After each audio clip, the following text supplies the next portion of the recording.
Hello everyone, welcome you all to our online classes of English by St. Angel's Public School, Bagpat.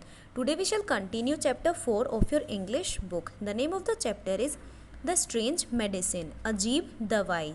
Students, last video में हमने पढ़ा था कि राजा को ठीक करने के लिए सुरेश नाम का एक गरीब किसान आता है और वह राजा के सामने अपनी शर्त रखता है कि राजा को वह सब करना पड़ेगा जो वह राजा को करने के लिए कहेगा.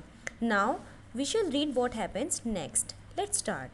To save his life the king starts following Suresh advice. अपने जीवन को बचाने के लिए राजा सुरेश की सलाह मानना शुरू कर देता है. एडवाइस मीन्स सलाह.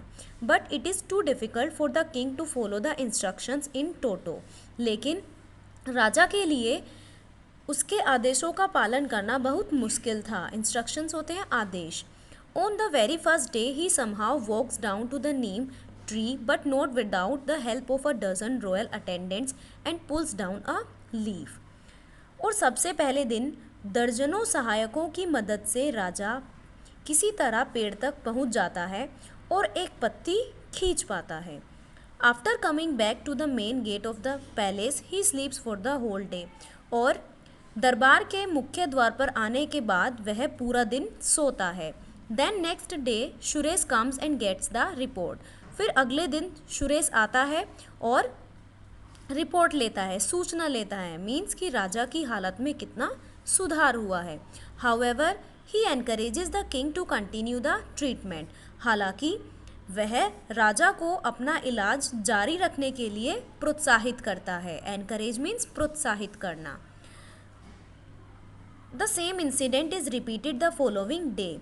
वही काम अगले दिन भी दोहराया जाता है. इंसिडेंट मीन्स जो वो घटना, जो वो काम, पेड़ तक जाने की, पत्ती तोड़कर खाने का जो काम हो रहा था, वही इंसिडेंट अगले दिन फिर से दोहराया जाता है. As days pass the king finds that he is able to walk up to the tree on his own. जैसे दिन बीतते जाते हैं राजा को यह लगता है कि वह अब पेड़ तक खुद चल सकता है. Then he realizes that he is not so tired after returning from the tree. और फिर उसे यह महसूस होता है कि पेड़ से वापस आने के बाद वह अब इतनी थकान महसूस नहीं करता है. He now enjoys the walk to the tree and back from it. अब उसे पेड़ तक जाना और वापस आने में मज़ा आने लगता है. After 15 days the king feels much better. 15 दिनों के बाद राजा बेहतर महसूस करता है. He appears to be somewhat slim. अब वह कहीं ना कहीं पतला भी दिखता है. What a surprise! At the end of 30 days, the king cannot only sit and stand up all by himself but also walk.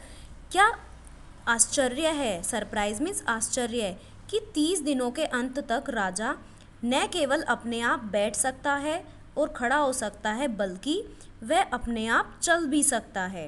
He is happy that Suresh has made him realise the importance of exercise and the ills of over eating.